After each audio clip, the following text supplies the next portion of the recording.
serving of supper by the housekeeper, shall make a feast of it. It was a feast indeed. The refreshing meal, the brilliant fire, the presence and kindness of Miss Temple all roused wonderful powers in Helen. They woke, they kindled, they glowed in the bright tint of her cheek, which until this hour I had never seen but pale and bloodless. She and Miss Temple conversed of such things, of nations and times past, of countries and books, how many they had read. When the bell announced bedtime, Miss Temple embraced us both, but she held on to Helen a little longer than I, let her go more reluctantly. It was Helen her eye followed to the door, and it was for Helen that she wiped a tear from her cheek. A week later, having written to my former doctor and friend Mr. Lloyd about the things I had been accused of, Miss Temple assembled the whole school.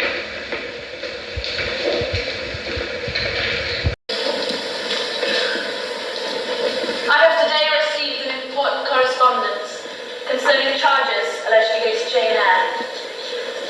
I am most happy to pronounce her completely cleared from every imputation. I would not now have exchanged Lowood with all its privations, or gates had fallen its daily luxuries. But as winter turned to spring, neglected colds and semi-starvation transformed the school into a hospital. Miss Temple's whole attention was absorbed by the patients. Many went home to die. Some died at school and were buried quickly and quietly. Helen, too, fell seriously ill, not from the typhus fever which gripped the rest of the school, but from consumption. One evening in the beginning of June, the doctor emerged from the front door. How's Helen Burns? Very poorly. She is Miss Temple. Can I go and speak to her? No, child, she needs to I went to bed but could not sleep. About 11 o'clock, without shoes, I crept from my apartment in Miss Temple's room. An odour of camphor and burnt vinegar warned me when the fever room was near, and I passed by its door quickly, fearful that the nurse who sat up all night should see me. I dreaded being discovered and sent back, for I must see Helen. Miss Temple herself was nowhere to be seen as I crept into her room. By her bed there was a little crib. I whispered. Helen, are you awake? Let me pray.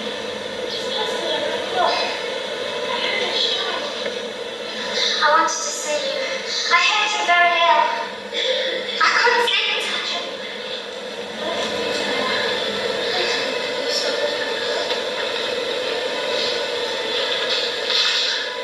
I did so. She put her arm over me. I nestled in close. After a long silence, she said, I'm very happy, Jane. And when you have returned,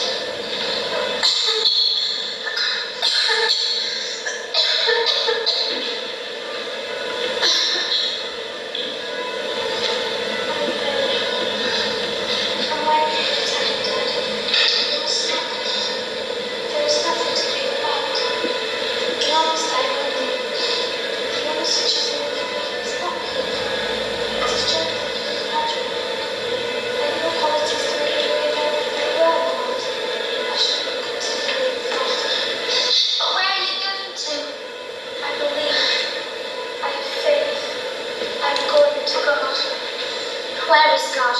What is God? I will never destroy what is created.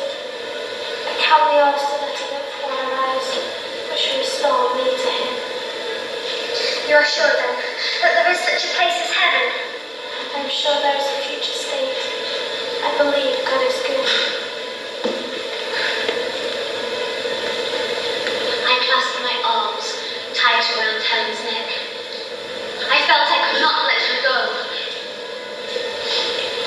After a long silence, she said, I feel at ease.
rose to become the first girl of the first class, and for 2 years was invested with the office of teacher. But I began to look beyond Lowood and its hilly horizon. I placed an advertisement in the Yorkshire Herald for a private situation. 6 weeks later, I was surveying the front of Thornfield Hall for the first time. A gentleman's manor house. It was 3 stories high, with battlements round the top, which gave it a picturesque look. I was shown into a snug, small room. Miss Eyre has arrived, Mum, and Estelle has asked if she could come down from nursery. Tell Miss Adele she must wait for 10 minutes, Jim. Show Miss Eyre in.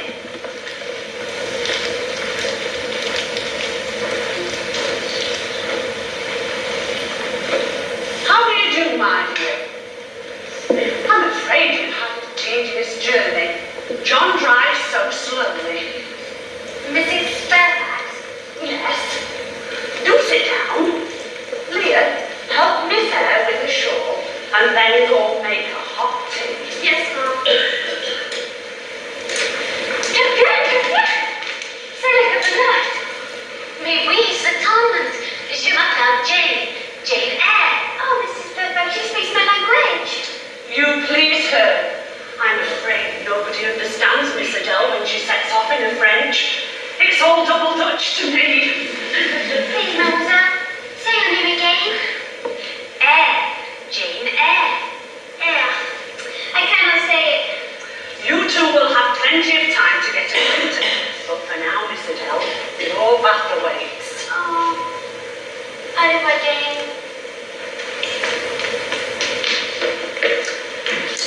I'm afraid that Thornfield may fall out of order unless Mr. Rochester takes it into his head to come and reside here permanently, or else to visit it a little more often.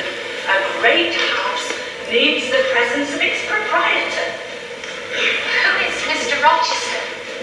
Why, the owner of Thornfield Hall. Did you not know he was called Rochester? No, I thought Thornfield belonged to you. Oh, bless her, child, what an idea. No, I'm only the housekeeper, the manager. I am distantly related to the Rochesters, but would never presume on the connection. So, what is Adele to Mr. Rochester? Why, she is his ward. It is he who commissioned me to find a governess for her. Mamma's death had prompted Mr. Rochester to bring her to Thornfield Hall from her native France. A tour of the house with Mrs. Fairfax gave me opportunity to find out more of its absent owner. Though Mr. Rochester's visits here are rare, they're often sudden and unexpected, so I keep the boots in readiness. What kind of a man is he? Well, he has a gentleman's habits and tastes, and he expects things to be managed to his liking. Do you like him? Oh, yes. The family have always been respected here. But does he have no peculiarities? Well, he's travelled a lot and seen the world, and I dare say he is clever. But one never knows whether he's in jest or in earnest, whether pleased or annoyed. In short, he is very difficult to understand.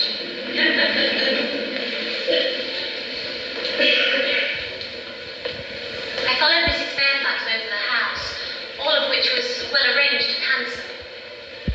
Finally, we came to the 3rd story. No one slept in these rooms, all of which were dark and low. A long corridor was illuminated at the end by a single window, and with its 2 rows of small black doors all shut, it resembled a corridor in some Bluebeard's castle. At the far end of the corridor, there was a single heavy door, raised above the rest by a small staircase. For a moment, Mrs. Fairfax scurried away to fasten a trapdoor to the back of us, while I paced softly off and laughed.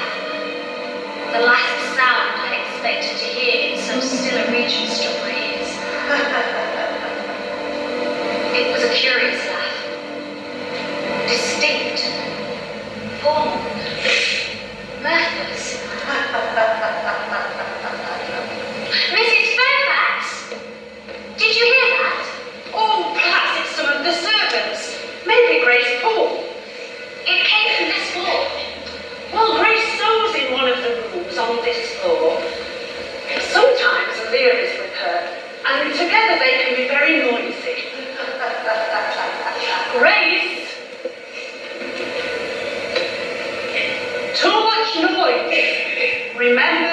veterans. She is the person we have to throw and to help Leah with the housemaid's work. Not altogether objectionable in some points. Anyway, how did you get on with your new pupil this morning? My pupil was a lively child who had been spoiled and indulged, but she soon became obedient and teachable. So much so that the restlessness of my nature led me to yearn within a month or so for more than the comfortable existence offered by Thornfield. My sole relief was to wander along the corridor of the third story, backwards and forwards, safe in the silence and solitude of the spot.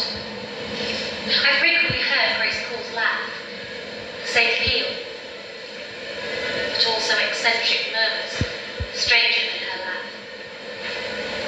There were days when she was quite silent, and there were other days when I could not account for the sound that she made. Sometimes I saw her. She would come out of her room carrying a basin or plate, go down to the kitchen, and return a short while later, generally bearing a pot of porter. I tried to engage her in conversation, but she was a person of few words. October, November, December passed away. One afternoon in the middle of January, Mrs. Fairfax begged a holiday for Adele because she had a cold.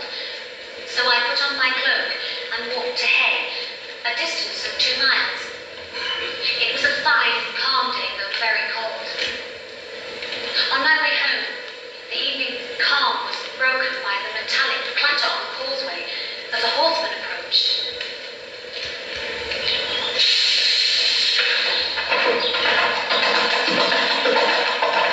What the hell? Stupid animal! Stupid! I'm in. Stand aside! If you are hurt and need help, sir, I can fetch someone either from Thornfield Hall or from Hay. Thank you, I shall do. I have no broken bones, only a sprain. Sir, I cannot think of leaving you at so late an hour in this solitary lane. I should think you ought to be at home yourself. Where'd you come from? From just below, and I am not afraid of being out late when it is moonlight. You live just below? You mean that house with the battlements? Yes, sir. You are not a servant at the hall, of course. You must be The governess. Ah, yes, the governess. Deuce take me if I'd not forgotten the governess.